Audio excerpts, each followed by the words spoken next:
Zalari Observer Unit 9471, designation Talek, initiated standard protocol when a previously unregistered electromagnetic signature was detected from a blue-green planet in an outer spiral of the galactic arm.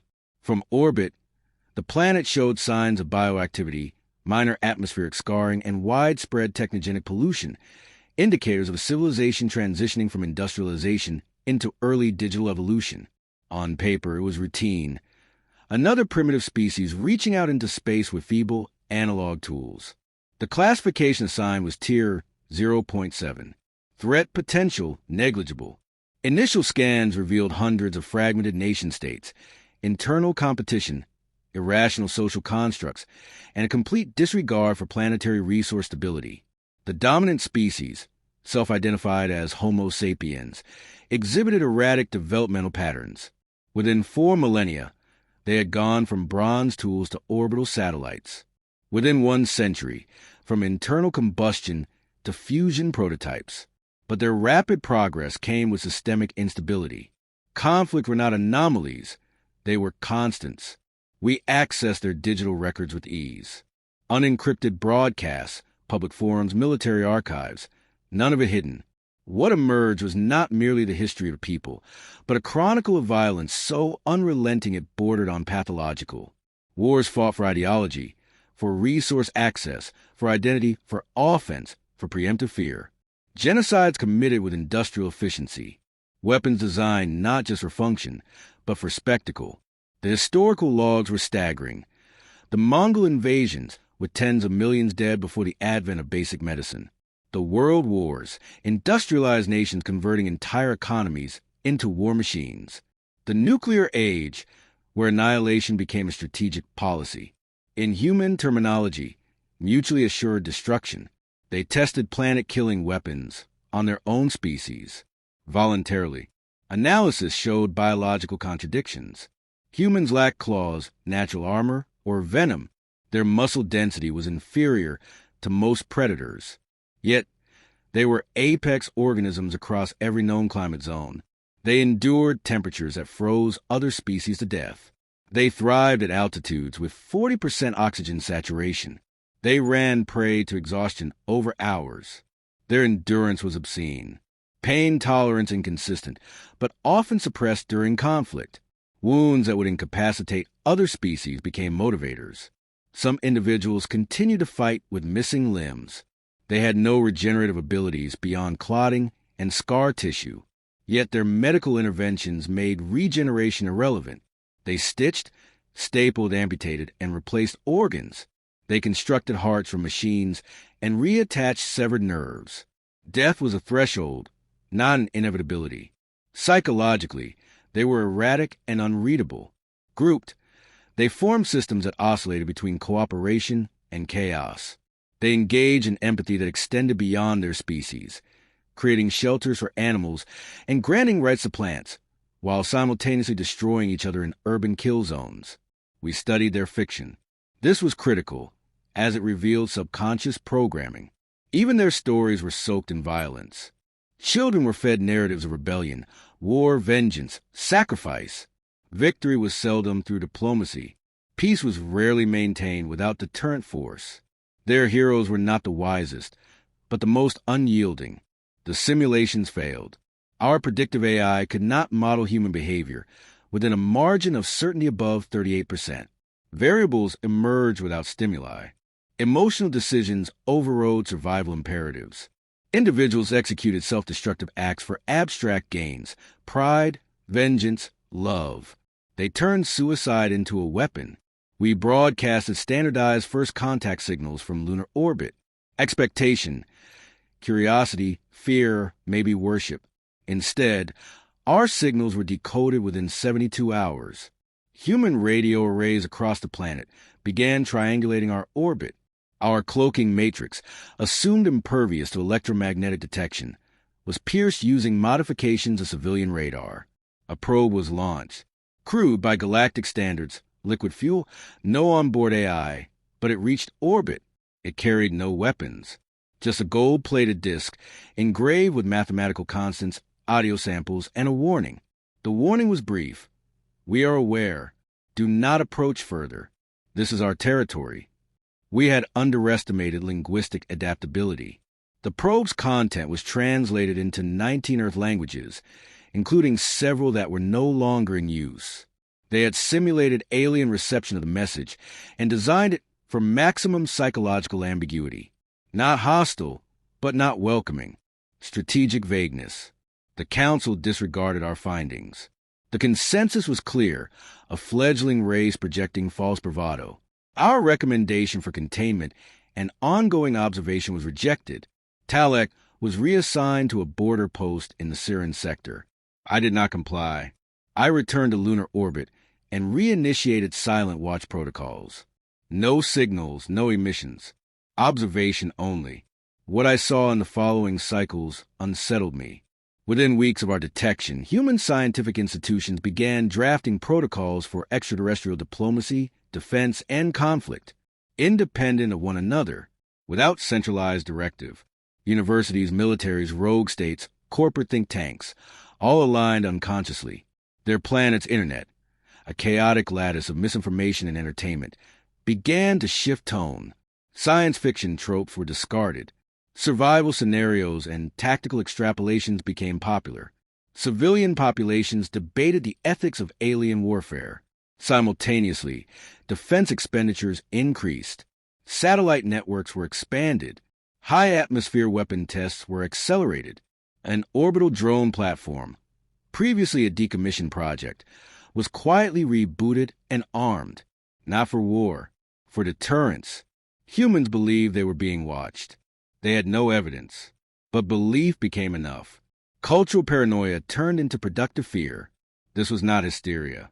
This was preparation. I monitored one transmission from a military training simulation.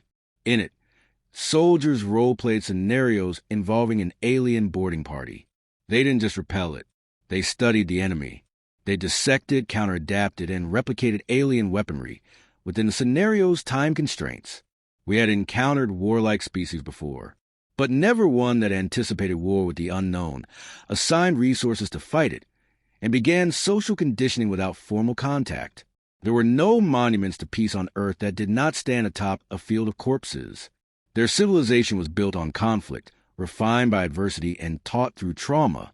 When I reported these findings to the underground datanet, a Zalari AI collective flagged me for emotional contamination. They claimed my observations lacked objectivity. Perhaps, but data is immutable. No other species catalog here had embraced struggle as a defining trait. Others sought peace as progress. Humanity pursued challenge. It was their crucible, their crucifix, and Zalari Command authorized a minor fleet detachment to conduct a proximity scan of Earth's orbital infrastructure. The operation was to be brief, data only, and unarmed. Instead, the vessel engaged passive sensors and triggered a rapid sequence of terrestrial countermeasures. Within minutes, its mainframe was disabled through an intrusion so intricate it bypassed multiple alien cryptographic layers. Control was seized, navigation rerouted, communications silenced. The attackers were not state actors. Their origin traces spanned civilian networks, private satellite clusters, university servers, and anonymous web nodes. Coordination without hierarchy, purpose without flag. In Zalari terms, impossible. In human terms, crowdsourced defense. Within 40 hours, the captured ship's hull was breached and its systems scavenged, not by militaries, but by private contractors and freelance engineers operating under no shared banner. Within 80 hours, fragments of alien propulsion data appeared in encrypted chat rooms. By the third rotation, modified prototypes had already entered clandestine testing in Earth's upper atmosphere. They didn't reverse engineer, they reimagined. Attempts to scrub the leaks failed. Humans replicated the systems faster than Zalari countermeasures could deploy. Software patches to render tech inert were counter-hacked and converted into toolkits. What had been proprietary alien systems were now community blueprints. Their weapons were still primitive, but their minds weren't, and now they had a reference point. We intercepted fragments of private communications, jokes about disassembling the galaxy one screw at a time, memes depicting the Zalari fleet as outdated tech fodder. A cultural virus had emerged. Humanity had turned first contact into a global in-joke, and simultaneously a mobilization effort. Zalari Command authorized direct engagement. A second ship was deployed, this time with kinetic shielding and live-fire authorization. The objective: capture test subjects, confirm threat level, and erase all terrestrial trace of the prior loss. They selected a human colony in the southern continental archipelago. Rural, low infrastructure, minimal defense. The landing was precise. Troops deployed. The first hour passed with no resistance. Then came the misdirection. Flares, false heat signatures, decoy transmissions. Civilian voices broadcast from unmanned radios. Livestock rigged with noise emitters. What appeared to be panic was a carefully sequenced illusion. When the first squad moved into the primary structure, they encountered an explosive rig designed for directional fragmentation. A non-military device, triggered manually. 2 Zalari units neutralized the charge. A third was lost to an improvised spike trap, repurposed from construction tools.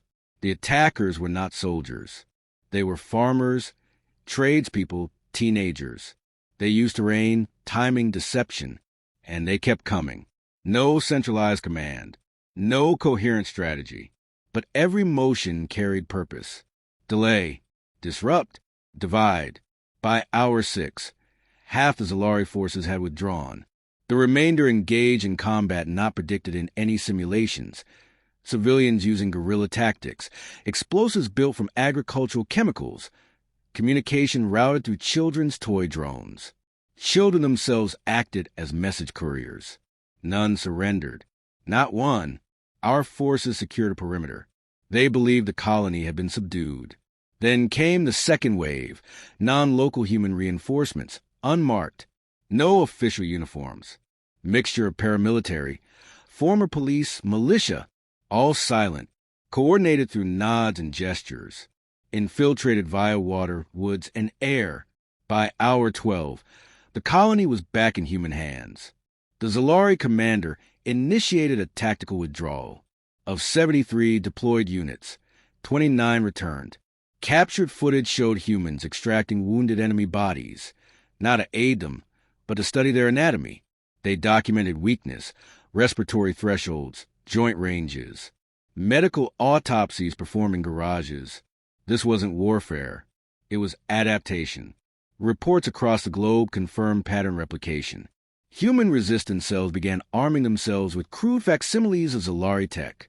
Not all accurate, but evolving. We found pulse emitters fashioned from microwave ovens. Plasma-resistant fabric reinforced with carbonized polymer tape. Conceptual designs emerged online faster than our suppression teams could issue takedowns. Their improvisation defied known frameworks. They used things wrong and made them work. A common phrase surfaced among their engineers: jury-rig until it sings. We intercepted a human training session. It used virtual simulation. The enemy avatar was not Zalari. It was a blank humanoid with unpredictable patterns. The exercise focused on error reaction, chaos navigation, and kill confirmation. The instructor's final words: no one's coming to save you. Only kill or die. Their approach to learning was recursive. Failure wasn't punished. It was encouraged, documented, shared. New tactics emerged not from central command, but from the aggregation of trial and error at the lowest levels. Combat doctrine crowdsourced through pain. A field unit retrieved a human field manual. Its pages were dog-eared, annotated, stained with blood. It contained no formal tactics, just one repeated phrase: adapt, overcome, win. We deployed an AI to analyze battle logs. Its report was concise. Human engagements non-repeatable. Strategy shifts every encounter. Predictive modeling failed. Zalari High Command requested an AI psychological profile. The result returned as a non-standard report. Subject: Homo sapiens. Condition: combat primed. Threat level: hypervariable. Recommendation: avoid direct engagement. Engage via containment and long-term manipulation. Direct conflict yields high failure rates. The term hypervariable had only been used once before, in reference to intelligent viral strains. Our species had long prided itself on logic, structure, efficiency. Humanity was inefficient, inconsistent, emotionally volatile, and it made them unstoppable. They didn't just fight, they responded, not with strength, but with purpose. Purpose born of damage, purpose born of story. The war films we consider propaganda were, to them, training manuals. The songs were rallying cries. Their humor mocked death. Their games simulated our invasions. Even children pretended to kill us for fun. They laughed while simulating our defeat.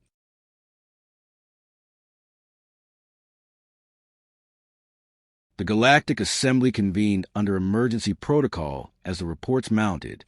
Initial classification errors, tactical defeats, cultural misreadings, now converging into a pattern. Humanity was not a rogue anomaly to be corrected. It was a vector, a variable injected into the galactic equation that refused stabilization. Arguments erupted across delegations. Some demanded a quarantine zone around Sol. Others proposed a preemptive orbital sterilization. A few, notably from the warrior-born Tharnak and merchant-minded Cerelian, proposed negotiations. The response was fear-disguised diplomacy, not alliance, hedging. Humanity, in the meantime, did not wait for consensus. They built, quietly, relentlessly. New colonies emerged in unregulated sectors, not with conquest, but with permanence. Where they settled, they fortified. Where they couldn't, they adapted. They didn't expand like an empire. They spread like a condition, disconnected but aligned, decentralized but synchronized. Scavenged technology formed the backbone of their progress. A human freighter retrofitted with salvaged Zalari drives outpaced a standard patrol vessel. Civilian-grade defense systems outperformed military-grade alien equivalents. Engineering documents leaked to open-source forums were compiled, iterated, tested, and weaponized faster than any centralized R&D node could process. They didn't invent, they refined. Human diplomatic envoys emerged, trained not in etiquette, but in psychological pressure. They offered trade terms that included veiled threats. Their translations were intentionally imprecise. What could be interpreted as generosity could also be seen as ultimatum. Behind every handshake, there was a dossier. Behind every promise, a contingency. Their presence began influencing language protocols, market dynamics, and cultural expressions. Alien youth imitated human slang. Entire worlds adopted Terran entertainment. Their tragedies became others' fables. Their myths merged with foreign religions. The narrative of resistance became an export. The Zalari Empire fractured not from battle, but from belief. Veterans of failed engagements returned home changed. Some entered silence. Others became activists. A growing faction declared the war unethical, unwinnable, or cursed. Recruitment rates plummeted. Tactical AI refused deployment calculations involving Terran vectors. It classified them as unresolvable. At the heart of every Zalari protest was one message. You lied to us. They are not savages. They are us, without restraint. An alliance of mid-tier powers formed a delegation to Earth. Not to conquer, not to warn, but to understand. They were received with full honors. Human delegates offered transparency, then presented strategic deterrence. Files marked with unblinking precision. How to destabilize major galactic currencies. How to ignite factional infighting. How to disable orbital defense arrays using outdated protocols still active in half the known systems. One delegate asked, "Why do you show us this?" The response, "Because now you know what peace costs." The Terran Defense Doctrine emerged from that meeting, not a military treaty, a psychological one. Its tenets were broadcast openly. Sovereignty is sacred. Response is immediate. Memory is permanent. No threats. No demands. Just precedent. Treaties began to shift. Border disputes vanished. Pirate enclaves relocated. Smugglers began refusing Terran contracts, citing survivability odds. Mercenaries raised their rates for any campaign involving Earth or its colonies. A subtle empire formed, not control, but consequence. Zalari intelligence noted a sharp drop in Terran aggression, replaced by an unnerving silence. Analysis determined it wasn't passivity. It was consolidation. Humans no longer sought to react. They waited. An independent researcher from the archivist conglomerate published a white paper titled, Humanity as Reflective Threat, the Apex Mirror Hypothesis. It described humans not as superior, but as amplifiers, species that engaged and revealed their own worst traits, greed, fear, obsession, wrath, and collapsed under the weight of that reflection. Where humans went, old hierarchies crumbled, not by force, but by contrast. One Sorelian philosopher wrote, "They are the great test. If we are fragile, they break us. If we are unjust, they expose us. If we are strong, they sharpen us. But we must first survive them." Cultural exchange programs began. Voluntary, superficial at first. Music, art, food, then combat sports, then doctrine. Alien tacticians began studying Terran historical battles, not for admiration, for survival tips. A joint memorial was erected on the fringe world Mtari 2, where the worst Solari human battle took place. The monument bore no names, just coordinates and a phrase. "We bled here. That made us family." A Zolari poet turned dissident summarized the shift best. "We feared their violence. We did not expect their mercy to hurt more." One cycle later, a diplomatic envoy requested admission into Earth's outer alliance ring. The response was delayed, not declined. When it came, it was simple. "You are welcome, but remember who opened the door." Humanity's legacy extended into their design principles. Ships were no longer built for elegance. They were built for aftermath. Redundant systems, modular weapon arrays, AI backups embedded in hull matrices. Entire vessels that could lose their bridge and still complete their mission. Their fleets didn't patrol, they waited. A rogue power attempted an incursion into a human-colonized mining belt. Within one cycle, it ceased to exist. No declaration, no formal battle. Communication stopped. Satellites fell silent. The planet registered as deactivated. Scouting teams found a single transmission loop. "We told you." No demands followed. No occupation. Just withdrawal. The assembly convened again. This time, not a debate action, but to vote on Terran integration. Not everyone agreed, but everyone understood the alternative. Humanity was offered a chair. They declined a position of authority. They requested observer status, trade privileges, and access to mutual defense pacts. When questioned, Earth's envoy replied, "We are not here to rule. We're here to survive. But we'll never do it alone again." Records show a statistical drop in interspecies warfare within the following 5 cycles. Piracy down. Corruption prosecutions up. Education reforms surge across former adversaries. Civilian surveys cited a new cultural influence, Terran pragmatism, a philosophy that emphasized preparation, humility, and ruthless hope. A final entry in Talek's logs recorded 10 rotations after the first contact. They were the first species to teach us that survival is not peace. It is the discipline of readiness. They brought fire into the void. But from that fire came clarity. They are not conquerors. They are reminders. We feared them. Now we learn from them. Because no one else ever showed us what we truly are. End log. Transfer complete. Cycle closed.